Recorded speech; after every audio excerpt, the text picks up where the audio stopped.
Hello guys, welcome back. Today we're going to be covering 10 cool new features that are coming to your device with iOS 26. Earlier this week, Apple has released the first beta of their new iOS 26.1, the first big update to the new iOS 26. Even though initially it looks like it's not a big update in terms of new features and changes, it turns out it actually brings some really cool new features and improvements to iOS 26. It's just beta 1, and we can expect more to be added to this update in the next few betas. In today's video, I will show you guys 10 cool new features that you can expect to get on your device with the new iOS 26.1. First off, we're talking about Apple Music, a feature that has been on other music streaming services for a really long time. Finally made its way to the Apple Music app. You can finally swipe on the title here to go forwards or backwards between different tracks.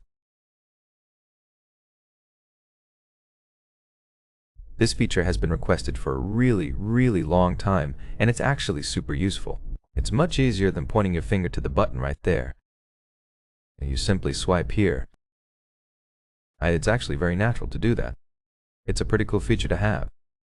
Finally, it's here with the new iOS 26.1. Apple has made a big change to the menu that you get when you select a text on your device. This is actually quite a bigger change. If I go ahead and select a text, on this menu right here, we would be able to swipe like this and go to the other stuff like the other buttons and the other tools that we have. You can see now it doesn't actually show anything at all. Now you get just this arrow right here. Instead of going like swiping through all the different tools, now you will have to tap that arrow, and like that you will get all the different tools that you have on that menu. A pretty big change in my opinion for this menu because it has been like this for forever now, and of course we are used to do that.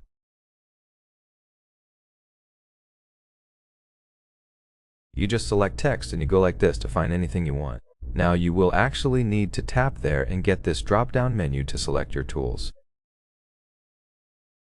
There are changes to the Photos app again with iOS 26.1.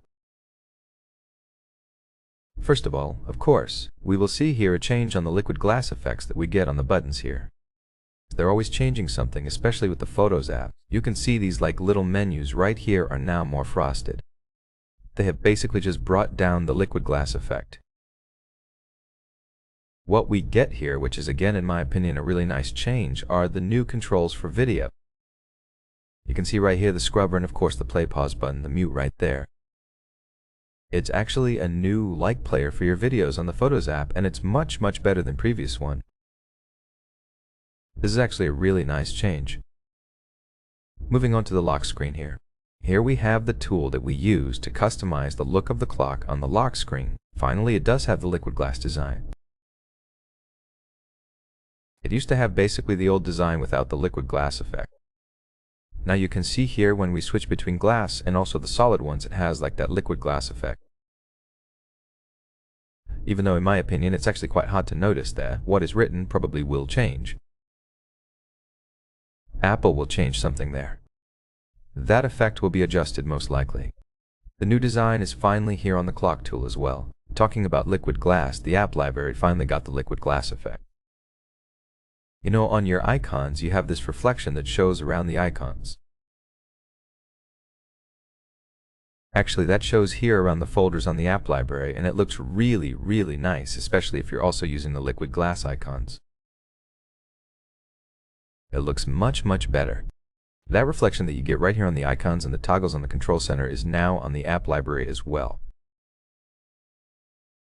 The liquid glass effect also expands to the phone app. The phone app dial now has the numbers here with the liquid glass effect. What's really interesting is this gradient that we get on the widgets where they're on the dark mode.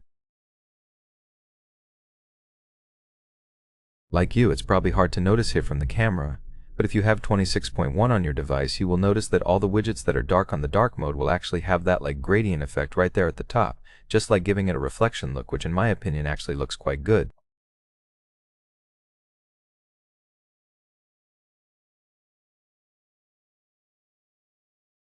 We have a change on Safari as well.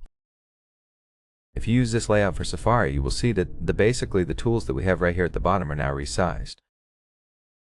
The padding has changed and it fits much better.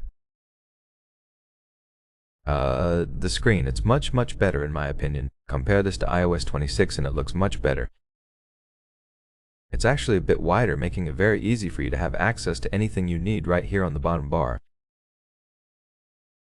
iOS 26.1 will bring AI to more languages. Chinese, Danish, Dutch, Norwegian, Portuguese, Swedish, Turkish, and Vietnamese are the new languages supported by iOS 26.1, which is really awesome.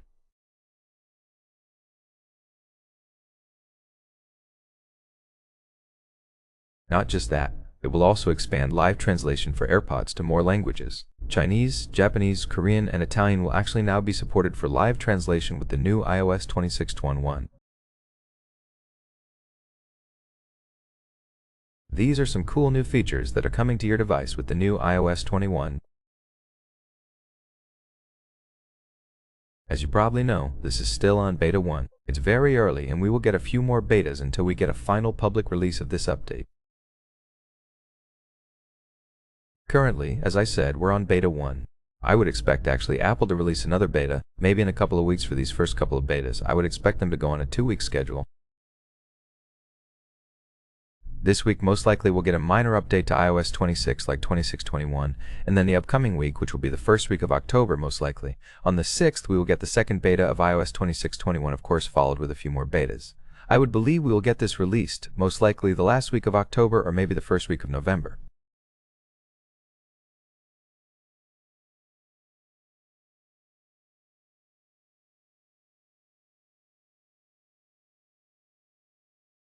That's the timeline for the release of iOS 26.1. About a month from now, you can expect to get these features on your iOS 26 device. As far as installing this on your daily driver, I wouldn't actually suggest that. I have it here on my main device. The battery life is actually not that good. I was expecting it to be maybe a bit better than iOS 26, but it's pretty much the same. I would say maybe even slightly worse than iOS 26. For now, I would suggest you avoid iOS 26.1.